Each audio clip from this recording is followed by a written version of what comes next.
We're talking to former Congressman Robert Ace Barbers, whose name is said to have been in the list of the so-called Maleta recipients. Welcome back to StoryCon, Congressman.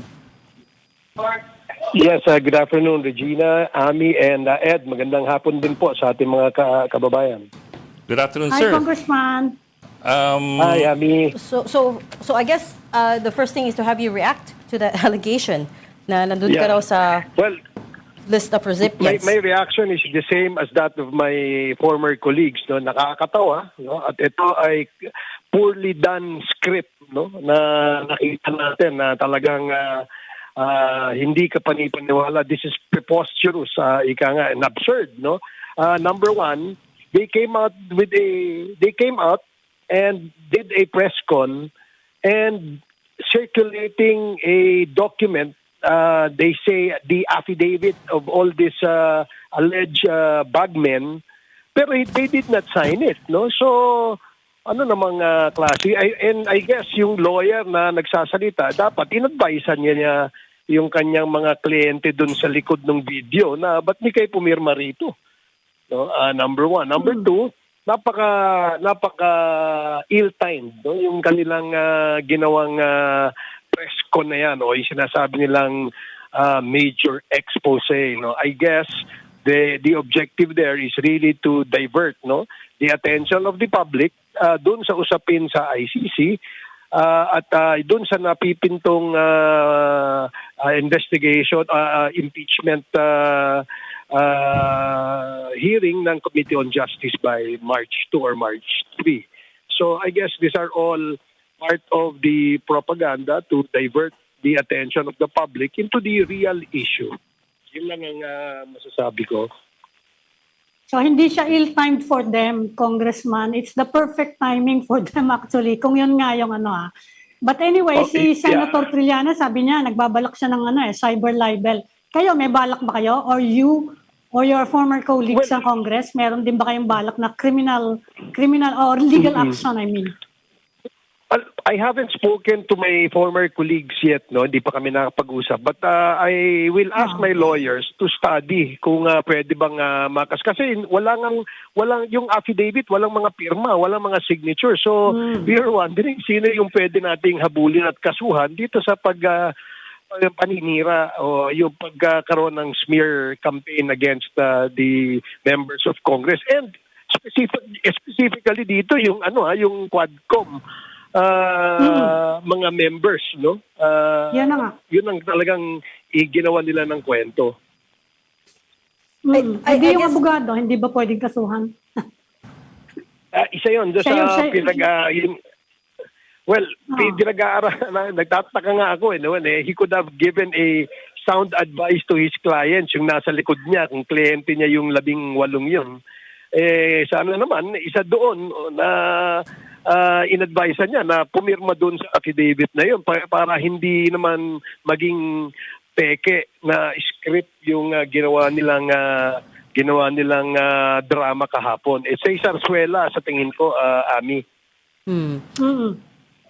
Congressman, Pero ang implication dito involved yung House in some way doon sa support sa pag-iimbestiga ng ICC in the Philippines, getting witnesses to testify. Did you ever hear about that kind of operation involving congressmen supporting the ICC investigation against Rodrigo Duterte? We have no knowledge about that, Ami. Remember, I've been asked several times during sa kainitan ng Quadcom hearing kung may magpa-participate ba o magko-cooperate ba ang committee, ang Quad Committee dito sa investigation ng Lagi namin sinasabi na hindi kami magko-cooperate because we are not a member of the ICC anymore. So yun ang aming pinaninindigan until now, Ami. But his allegation that you were in cahoots with former Senator Trillanes and that all the expenses, the accommodation, the car, the food, everything were shouldered by Congressman Zaldy Co. What do you know about this, Congressman? Is there any truth to this? I honestly would say there's no truth to that, Regina. No? Kasi halatang, yun nga, kagaya nga yung sinabi ko, it's a poorly done script. No, it's a hack job against perhaps some members of Congress, specifically the members of the Quad Committee. Diba? For obvious reasons. Hindi naman natin maitatago na ang nasa likod nito. Kahapon nga, bakit hindi napag-usapan yung nung pinapakilala yung mga sundalo dun sa video? Why didn't they even talk about these soldiers are the ones fighting the Chinese aggression in the West Philippine Sea? They never mentioned that. So ano ibig sabihin nun?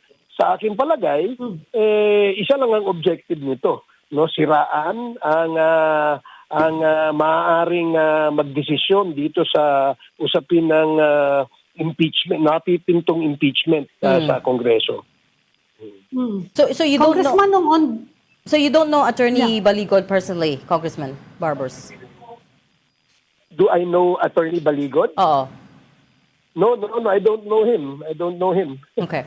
Kaya nga sabi ko, kung magaling na abogado sana to, siguro sana in-advisean niya yung kanyang mga kliyente na presenta before the media na pumirma sana dun sa affidavit para naman magkaroon ng sinasabing pagkakataon na masagot ito ng mga inaakusahan.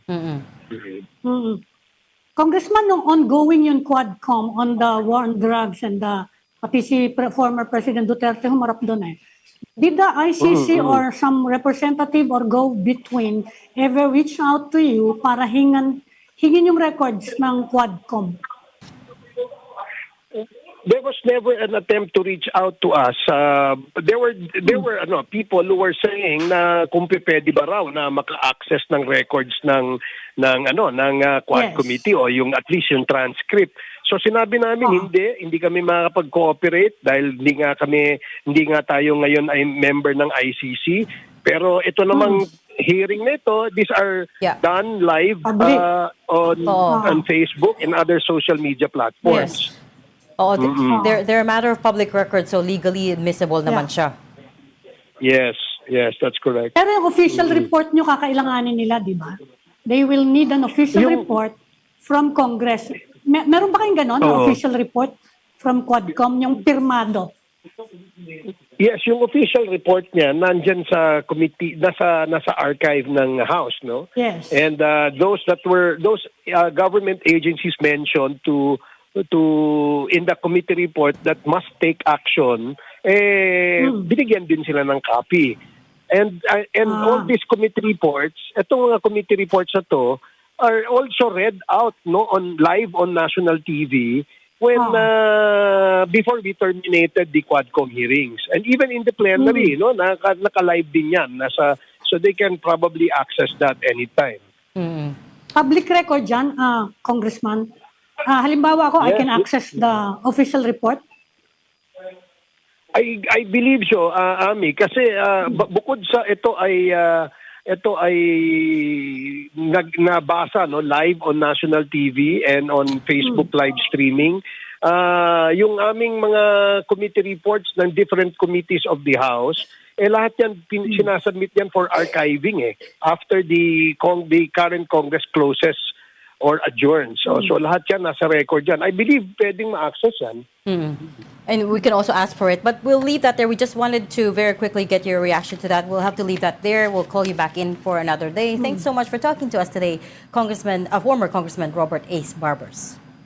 Thank you, very much for Congressman. having me. Thank you, Ami. Thank you.